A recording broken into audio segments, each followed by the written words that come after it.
Dieu a mis une semence dans mon cœur. C'est la semence du royaume, car le royaume est la vie.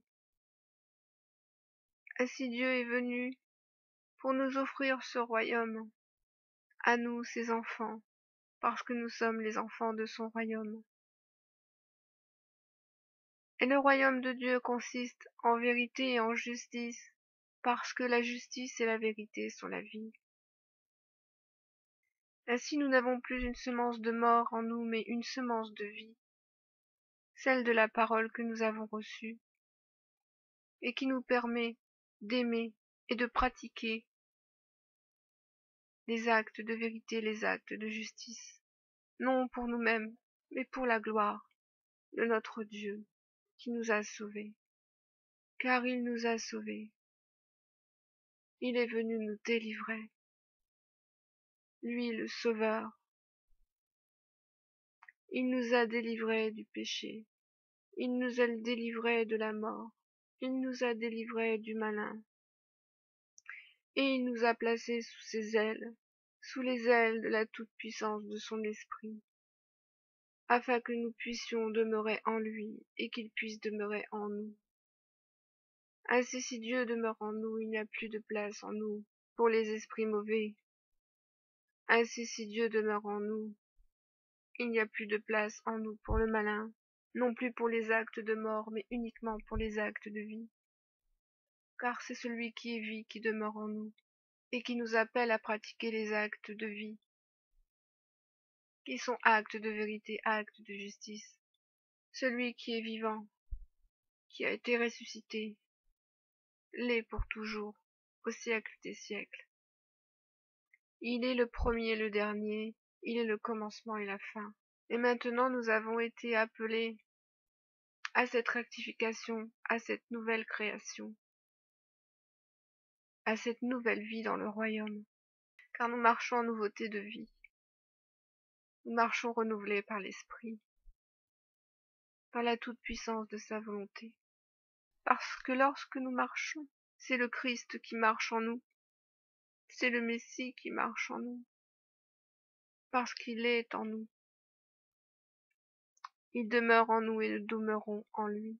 Lui, la semence de vie, lui qui est lumière, le Père des lumières, et qui a fait de nous des enfants de lumière, afin que nous puissions briller dans les ténèbres, afin que nous puissions apporter à tous cette vérité qui puisse éclairer les hommes. Nous sommes des enfants de lumière, parce que notre Dieu est un Dieu de lumière.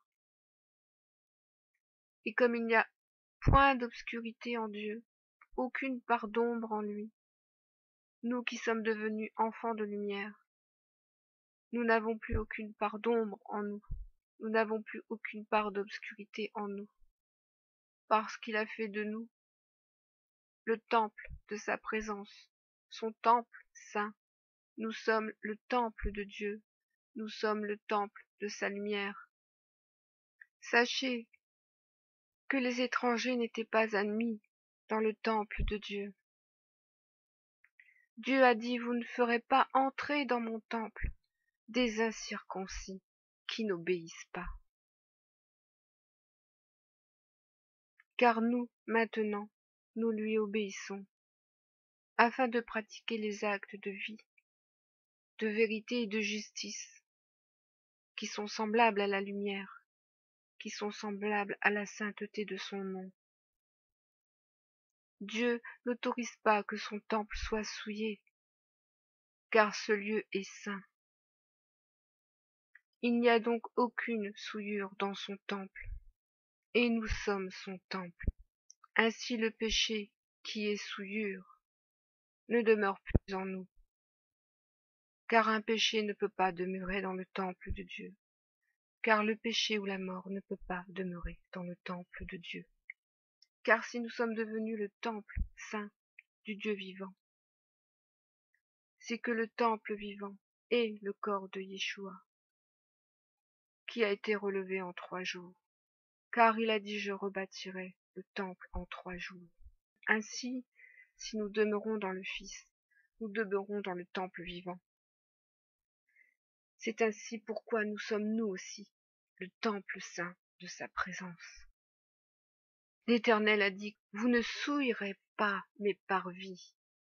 Non, car vous ne pouvez vous présenter devant le Dieu d'Israël, le Tout-Puissant, avec des mains pleines de sang, de vos crimes et de vos abominations.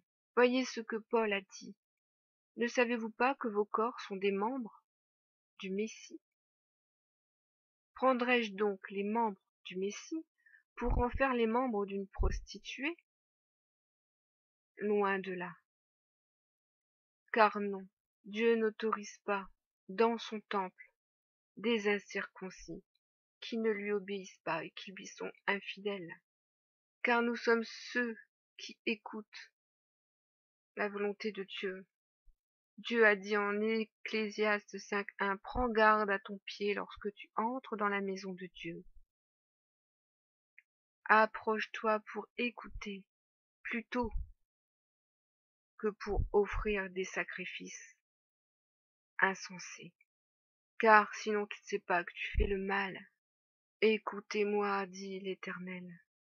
Ainsi, seuls ceux qui sont entrés dans le temple vivant qui Yeshua a ressuscité et relevé en 3 jours sont ceux qui respectent scrupuleusement les règles de ce temple et qui ne souillent pas ce temple. Il n'y a donc point d'ombre en cet endroit. Il n'y a donc point de mort, point de péché, point de mauvaises actions. Il n'y a que la sainteté. Car le Dieu d'Israël l'a dit, je ne tolérerai pas que mon temple soit souillé. Si quelqu'un détruit le temple de Dieu, Dieu le détruira, car le temple de Dieu est saint. Et c'est ce que vous êtes, vous, enfants de la vie, qui êtes passés de la mort à la vie, qui avez été tirés des ténèbres à la lumière.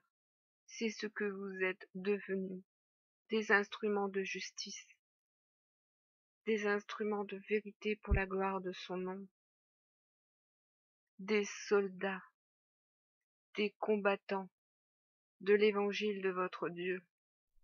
Parce que si vous combattez aujourd'hui, c'est pour continuer de faire briller la lumière de son évangile, la lumière de sa parole, la lumière de sa justice, la lumière de la vérité et la lumière de la vie.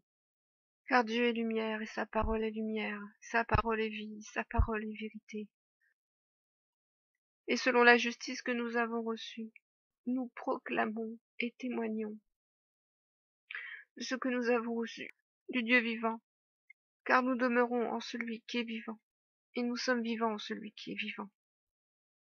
Alors brillez, mes frères et sœurs, brillez et témoignez de ce que vous avez reçu pour la gloire de son nom, et soyez bénis.